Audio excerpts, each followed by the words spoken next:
Jangankan di Indonesia, wong orang luar negeri saja loh nyebut Mas Gibran sebagai nepo baby. Bayi nepotisme. Oporangi sini-sini loh. Jika yang beginian mau diagengkan, dilanggengkan, kita sama-sama salah arah. Saya nggak diundang. Ya. Diundang kok? Hah? Nggak diundang. Saya nggak tahu. Nggak tahu. Kalau Mas Gibran ya tanya aja ke teman-teman PDI Perjuangan. Kalau Mas Gibran diundang nggak? Coba nanti saya lihat ya, undangannya sudah sampai atau belum. Kalau misal diundang datang Mas? Kalau misal diundang datang? Insya Allah datang kalau ada undangannya.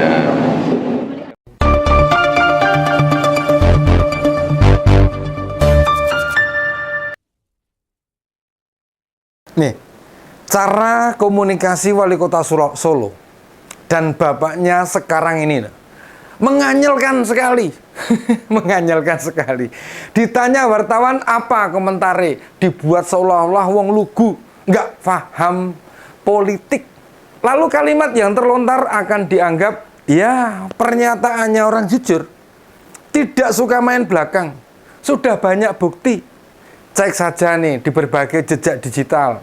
Rakyat sudah kenyang dengan sandiwara-sandiwara itu. Nah, yang terbaru. Dan sudah dipastikan.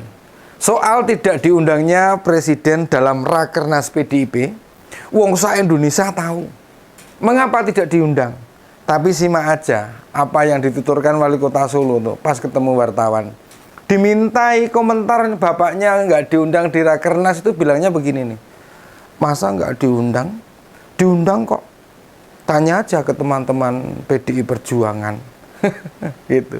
Sementara waktu ditanya dia diundang atau tidak, bilang coba nanti akan dilihat ada undangannya tidak. Nah sekarang kita bahas jawaban yang pertama dulu. Mas Wali nyebut masa nggak diundang. Kan kesannya positive thinking.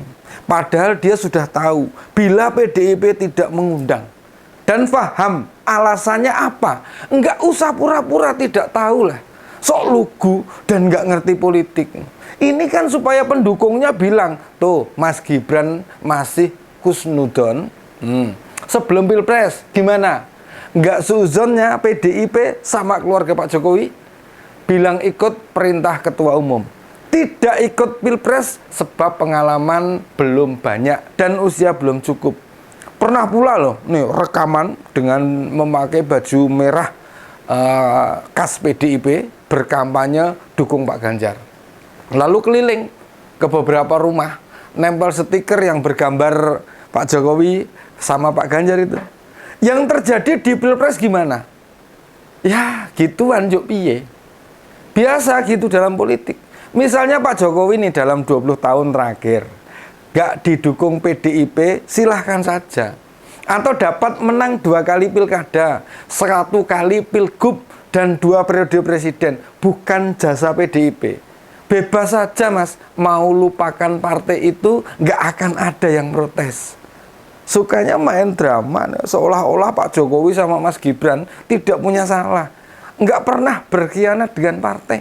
Nilai-nilai moral dan etika kan kudu dijaga, dihormati bersama, baik yang memberi atau yang menerima. Bila cara-cara berkhianat pada partai itu jadi pola baru politik Indonesia, masa depan Indonesia bakal kayak apa nanti? Nih, generasi milenial melihat peristiwa begini bakalan dicontoh.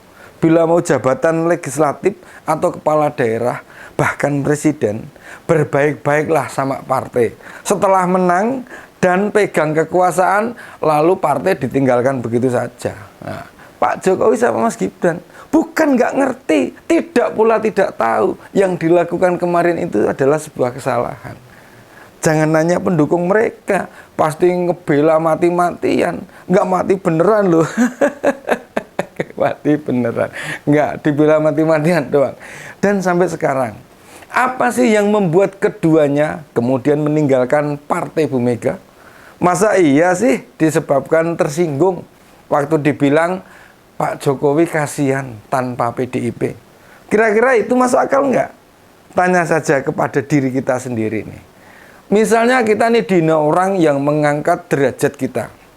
Lalu kita dapat berbagai fasilitas. Tidak hanya uang, tinggal di istana, pengawalan, omongan kita dipatuhi orang, dielu-elukan. Apa iya kita mikir penghinaan itu? Justru apa yang disampaikan beliau itu supaya Pak Jokowi tahu diri. Jadi presiden bukan kayak raja, bisa semaunya sendiri. Ini nih yang sekarang justru makin memprihatinkan. Masa sekelas presiden dan wakil presiden terpilih bermain politik seperti kepura-puraan? Justru idealnya mereka memberi keteladanan, perilaku yang dilihat rakyat, yang tetap setia pada elemen yang tidak pernah berkhianat. Bahaya sekali.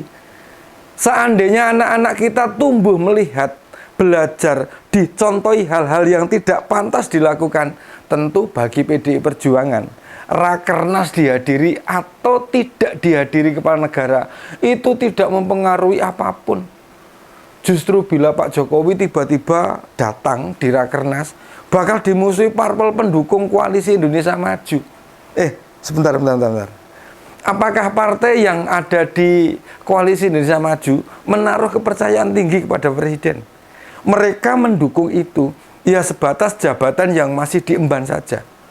Itu pun sekarang sudah banyak yang mulai tidak patuh, malah menantunya sendiri loh berani bersikap ber-KTA Gerindra, bukan Golkar, bukan PAN, yang nyata-nyata siap menampung Pak Jokowi. Ini pertanda soliditas pendukung pemerintah sudah mulai ancang-ancang atau meninggalkan pemerintahan sekarang. Mereka pilih mengincar kursi kabinet kepemimpinan Pak Prabowo, menjauhnya menteri dari partai, tampak dari setiap aktivitas presiden yang sudah jarang mengajak menteri yang merupakan kader partai. Yang diajak ya hanya menteri dari kalangan profesional. Apa para menteri dari partai wes ogah manut ya? Kan kekuasaan Pak Jokowi tinggal 5 bulan lagi.